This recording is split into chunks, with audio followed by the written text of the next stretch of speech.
Pernah dengar soal orang yang masuk hutan dan malah nyasar ke kampung lain yang gak ada di peta?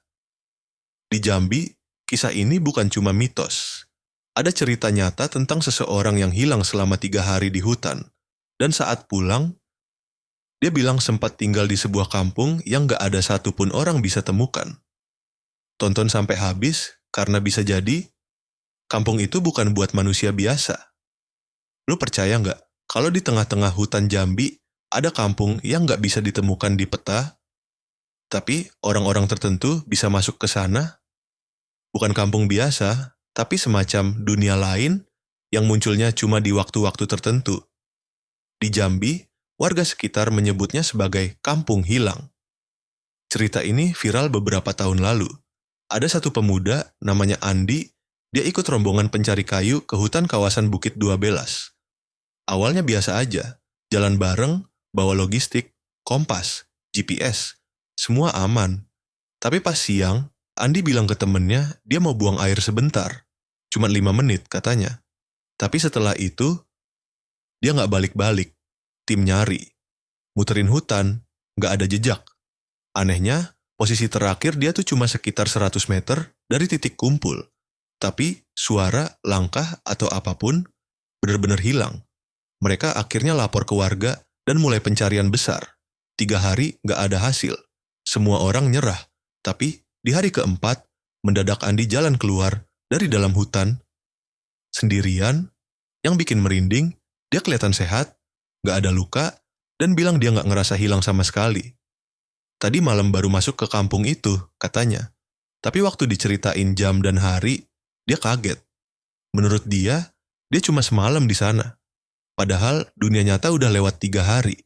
Dia cerita, dia jalan, ketemu seorang bapak tua yang ngajak ke kampung. Kampung itu tenang, bersih, orang-orangnya ramah, semua pakai baju tradisional Melayu lama. Nggak ada listrik, tapi semua serba cukup. Dia diajak nginap, dikasih makan, dikasih tempat tidur. Tapi waktu dia tanya nama kampungnya, bapaknya cuma senyum dan bilang, kalau kau sudah di luar, jangan kembali ke sini ya nak.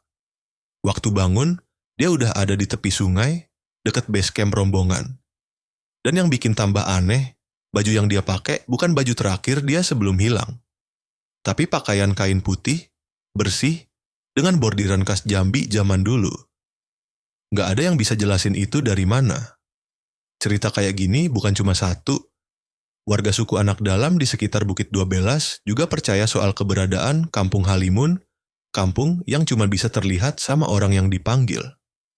Katanya tempat itu adalah semacam persinggahan roh-roh penjaga hutan. Makanya, kalau orang luar masuk tanpa izin, kadang disasarin ke tempat itu. Tapi bukan berarti semua bisa balik. Ada juga cerita dari pemburu yang sempat ngelihat kampung dari kejauhan. Ada asap, rumah-rumah kayu kecil, dan suara orang ramai, tapi pas dia deketin, hilang. Cuma semak belukar, dan dia mendadak pusing sampai muntah. Katanya, dia nggak diizinkan melihat lebih jauh.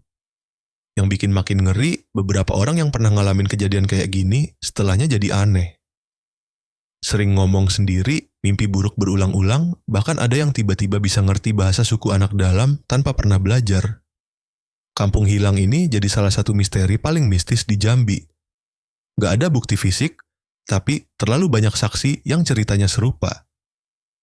Dan uniknya, kebanyakan yang dipanggil itu adalah orang yang lagi gelisah, gak fokus, atau secara batin lemah. Kayak mereka dipilih buat lihat sisi lain dari hutan yang selama ini kita pikir cuma pohon dan tanah.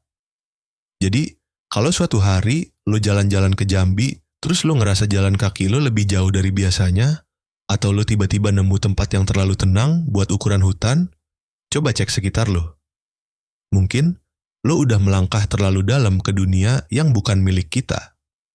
Kalau lo suka cerita-cerita horor lokal penuh misteri kayak gini, jangan lupa like dan subscribe buat dapetin kisah seram dari pelosok Indonesia lainnya.